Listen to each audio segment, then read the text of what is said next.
Hello voyagers, welcome back. आज की video में हम जानने वाले हैं कि कंपाइलर काम कैसे करता है, कैसे कंपाइलर हाई लेवल लैंग्वेज को लो लेवल लैंग्वेज या फिर मशीन कोड में कन्वर्ट करता है। बट वेरी इंपॉर्टेंट, अगर आपको कंपाइलर क्या होता है यही नहीं पता, AOT, JIT ये सब क्या होता है यही नहीं पता, तो मेरा पिछला वीडियो पहले देख लीजिए एंड देन इस वीडियो को कंटिन्यू कीजिए। ठीक है, तो हम इस वीडियो को कुछ सेक्शंस में डिवाइड करते हैं।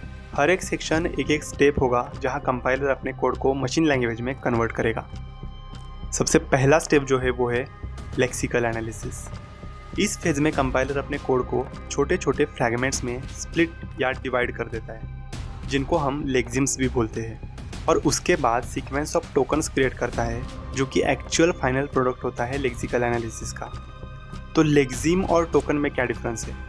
लेक्सिम आपके कोड का एक फ्रैगमेंट है और टोकन आपके लेक्सिम को डिस्क्राइब करता है। मतलब आपका जो कोड है उसको लेक्सिकल एनालिसिस में छोटे छोटे फ्रैगमेंट्स में डिवाइड किया जाता है। उन फ्रैगमेंट्स को कहते हैं लेक्सिम्स, और उन लेक्सिम्स का जो डिस्क्रिप्शन होता है तो वो लेक्सिम और उनका डिस्क्रिप्शन ये बन के एक मिलता है एक टोकन। तो लेक्सिकल एनालिसिस का जो फाइनल प्रोडक्ट होता है वो टोकन्स होते हैं। For example, string greeting equal to hello, ये आपका कोड है। तो string greeting equal to hello ये सब लेक्सिम्स है, और टोकन ये डिस्क्राइब करता है कि ये लेक्सिम क्या है। फॉर एग्जांपल, स्ट्रिंग क्या है? स्ट्रिंग एक डेटा टाइप है। ग्रीटिंग क्या है? ग्रीटिंग एक वेरिएबल है। इक्वल टू एक असाइनमेंट ऑपरेटर है, और हेलो क्या है? ये एक वैल्यू है।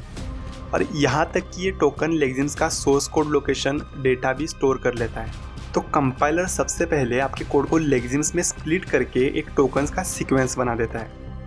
इसके बाद आती है नेक्स्ट स्टेप, वो है सिंटैक्स एनालिसिस। तो फर्स्ट स्टेप का जो प्रोडक्ट था या फिर आउटपुट था उसका इस्तेमाल यहाँ किया जाता है। सिंटैक्स एनालिसिस फेज में टोकन्स को लेके एक एब्स्ट्रैक्ट सिंटैक्स ट्री बनाई जाती है जो अपने प्रोग्राम का लॉजिकल स्ट्रक्चर रिप्रेजेंट करती है। इस फेज में कंपाइलर अपने कोड का grammatic structure and syntax check करता है, और अगर कुछ एरर है या फिर अगर कंपाइलर को लगता है कि ये सिंटैक्स थोड़ा सा गलत है तो कंपाइलर सिंटैक्स एरर थ्रो करता है। तो अगर आपको कभी सिंटैक्स एरर आते हैं तो वो कंपाइलर को इस स्टेप में पता चल जाता है। तो ये स्टेप में मोस्टली सिंटैक्स एनालिसिस होती है, और इसके बाद की जो स्टेप है वो है सिमेंटिक एनालिसिस। अब इस फेज में कंपाइलर देखता है कि भाई अपने पास अभी एब्स्ट्रैक्ट सिंटैक्स ट्री बनी हुई है, बट ये सिमेंटिक है क्या, सिमेंटिकली करेक्ट है क्या, ये इस फेज में चेक होता है। मतलब आपने जो कोड लिखा हुआ है, आपके जो टोकन्स बन के एक एब्स्ट्रैक्ट ट्री बनी हुई है, इसका कुछ मतलब है क्या ये सही है, सही से लिखा हुआ है, सिंटैक्स तो सही है लेकिन इसका मीनिंग है क्या? ठीक है, तो आपने सिंटैक्स एनालिसिस समझ लिया। यहाँ कंपाइलर चेक करता है कि भाई ग्रामर तो सही है, कोड तो जैसे रूल्स है वैसे ही लिखा हुआ है, बट क्या ये कोड कुछ मायने भी रखता है? कंपाइलर चेक करता है कि कहीं वेरिएबल को रॉन्ग टाइप तो असाइन नहीं किया हुआ है। लाइक नंबर इक्वल टू 10 है बट इसका टाइप स्ट्रिंग लिखा हुआ है। For example, string number equal to 10 which is wrong. तो ये सिमेंटिक एनालिसिस का पार्ट है। चेक करता है कि भाई सेम स्कोप में कहीं डुप्लीकेट वेरिएबल नेम तो नहीं है। फॉर एग्जाम्पल, कहीं सेम नेम का वेरिएबल सेम स्कोप में तो डिक्लेयर्ड नहीं है। ये सब सिमेंटिक एनालिसिस का काम है। कई ऐसा वेरिएबल तो यूज़ नहीं कर रहे जो कहीं है ही नहीं। या फिर ये भी चेक कर सकता है कि कई डेवलपर ने लैंग्वेज का कोई keyword as a variable use ना किया हो। फॉर एग्जांपल, सी लैंग्वेज या फिर C# में कीवर्ड्स है जैसे कि स्ट्रिंग, इंटीजर।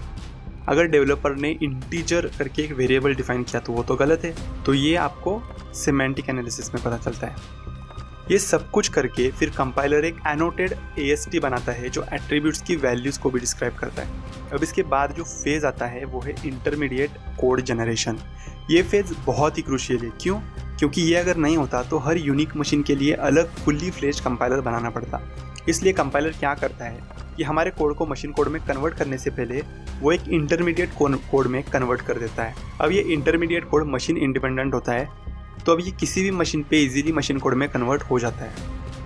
तो जब इंटरमीडिएट कोड बनके रेडी हो जाता है तो कंपाइलर उसको नेक्स्ट स्टेप में लेके जाता है, और वो होता है ऑप्टिमाइजेशन।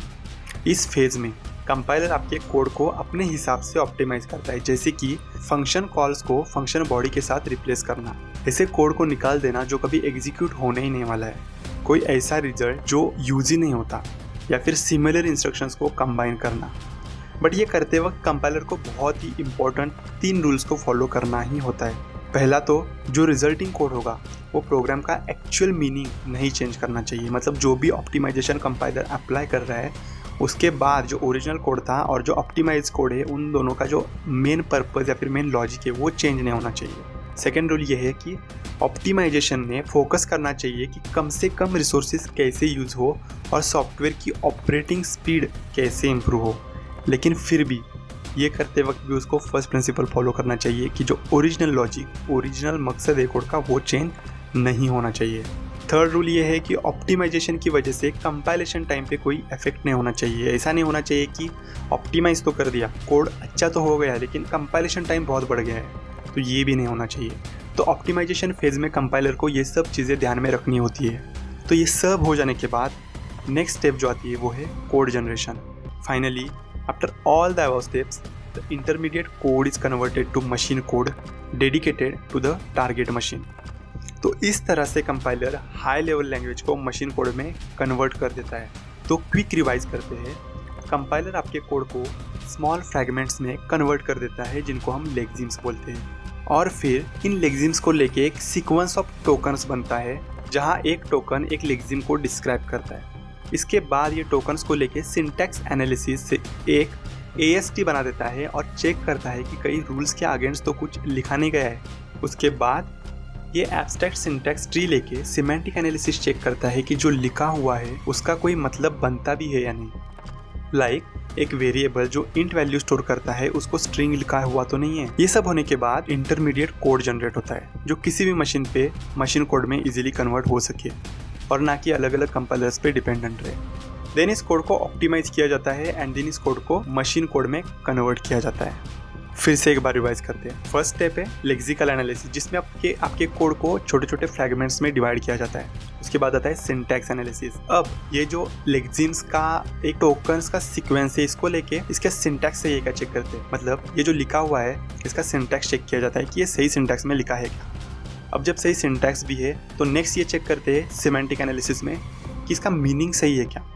मतलब जो सिंटैक्स है जो सही से लिखा हुआ है सब कुछ, इसका मीनिंग कुछ बनता है क्या। फॉर एग्जाम्पल अगर कोई इंटीजर वेरिएबल है या फिर स्ट्रिंग वेरिएबल है उसमें आप इंटीजर वैल्यू पास कर रहे हो तो ये उसका मीनिंग गलत हो गया।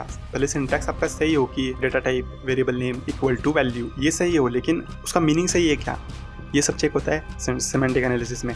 उसके बाद आता है इंटरमीडिएट कोड जनरेशन। अब जब आपका सिंटैक्स सही है, सिमेंटिक सही है, टोकन्स भी बने हुए हैं, AST भी बने हुए हैं, तो आपका इंटरमीडिएट कोड जनरेट हो जाता है। जब इंटरमीडिएट कोड जनरेट हो जाता है तब आपका कोड ऑप्टिमाइज होता है और फिर ऑप्टिमाइज होने के बाद उसका मशीन कोड में कन्वर्जन हो जाता है।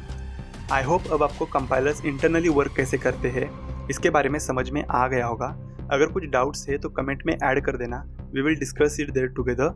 एंड वीडियो अच्छा लगा तो प्लीज़ एक लाइक कर देना, वरना ये वीडियो किसी को नहीं दिखेगा and it will be lost on YouTube. ऐसे ही अगर वीडियोज़ के लिए चैनल को सब्सक्राइब कर लेना एंड नोटिफिकेशन बेल पे भी क्लिक कर लेना, वरना मैं वीडियोस डालता रहूँगा और आपको पता भी नहीं चलेगा। So thanks for watching this video. मिलते हैं अगले वीडियो में, तब तक के लिए कीप वॉचिंग।